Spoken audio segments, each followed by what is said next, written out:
having a conversation with your manager about your growth in the company and or your frustrations in your current role can be really difficult. And whether you have a performance review coming up or not, these tips can be really, really helpful to set that conversation up.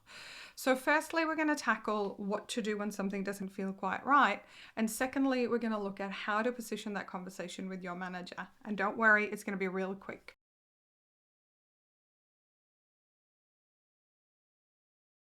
So firstly, the 3 lenses to diagnose what's wrong is to sit down and talk it out and transcribe it, or write it down on paper, write it down in your phone, however you want to document it. But you need to write this down and have it clear in front of you. So the first lens is your role, the tasks in your role. Are there things that you don't like doing that's contributing to you feeling just icky and uninspired? Are there things that you've had to start doing in your role that you weren't responsible for or that are outside of your role description? So the tasks in our role are really key because this is what we do day to day. This includes way of working and things like that as well. Next up, the second lens to look at is your relationship with your leadership team or your manager. And obviously you don't have to say this to them in this way, but make sure that you diagnose for you. How is that relationship? Is it working? Maybe you have a great relationship with your boss's boss, but your immediate manager is not a great fit to manage you. So diagnose and get out of your head, and it can be a combination. It can be some tasks. It can also relate to your relationship with your manager, your exposure to the leadership team or lack thereof. Maybe you want to be part of the leadership team. Maybe you're actually aiming to position yourself for your boss's job, in which case it can be frustrating to have a leader that may be blocking you or blocking your growth. And the third and final lens we want to look through is the company itself. Are you feeling frustrated or misaligned with the company values? Company values are basically what the company says is important to them. And no, it's not just one of those fancy parts of the website that no one ever looks at. Company values are basically how do we show up and operate? How do we treat each other? And what's the mission of the company? Why are they here? Is it to service customers? Is it, if you're in the non-for-profit space, it might be some kind of greater contribution. So usually when we feel out of whack and we feel like things are wrong, it's one of those 3 things, either your tasks in your role, the relationship with your leadership or management team, and finally the company.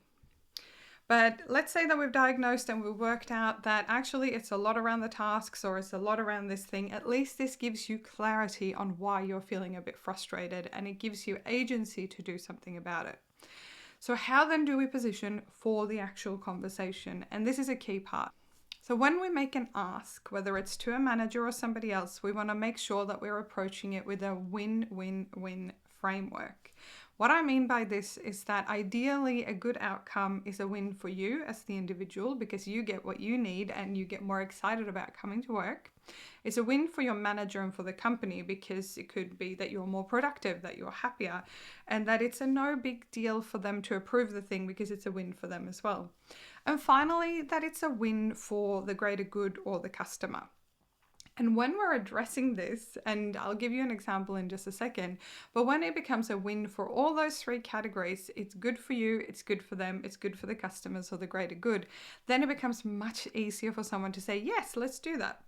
So let's say, for example, you've identified an AI learning course that you really want to do because you've identified that your role could do with some more AI integration skills and you don't really know enough about it. So you're going to go, I've found this course, or I would like to do a course like this one to increase my AI skills. It would also help me because it's part of my professional development and my learning. You can then also say, well, this is a win for you as a business because not only will this make me more productive, but I can also introduce learnings and workflows to help us work smarter and faster, and I can actually have more one-on-one time with the customers. Which segues to the win for the business or the win for your customers. So you could say to your manager, if I get to do this course, I will be more productive day to day, and we will also be at the forefront with our customers about using AI to take care of mundane, non-person tasks so we can spend more time with them coming up with ideas and solutions and workshop things so that they can get the most value out of their work with us and showing them that we're innovating and integrating. That is just one of many examples on how you can get what you want, but it's also a win for the other parts, and it's very constructive. You're not coming in and saying, you guys never invest in my learning, or you haven't suggested anything that I can do, or you just say no to things. Instead, we're coming with a constructive frame and we're saying, here is something that will be really interesting for me, really valuable for you, and our customers will thank us for it. And I think more than anything is, I know that if something is really bad, you might need to exit and you might need to resign from the role, or you might need to start looking for another job opportunity. But more often than not, we haven't actually had enough conversations, constructive conversations with our manager so that they understand the challenges that we have. I think quite often people quit too soon. And if we just learn how to have better conversations with our managers, if they choose to not come to the table, if the business is not ready to have a conversation like that, obviously we'll be disappointed. However, if you have tried and they didn't come to the table, at least you know that you did your best on multiple occasions to grow and improve. And then it won't be a surprise to anyone that you're looking for a better opportunity elsewhere in a more aligned and comfortable space. If you're looking for some help with a difficult conversation like the ones we've talked about today, or you would just like to take a bit of an audit and work out what your next career steps are, then make sure to book a call with me via that link below. I'd love to hear from you and workshop what your plan is so that you can get out of feeling stuck and start feeling a lot happier at work.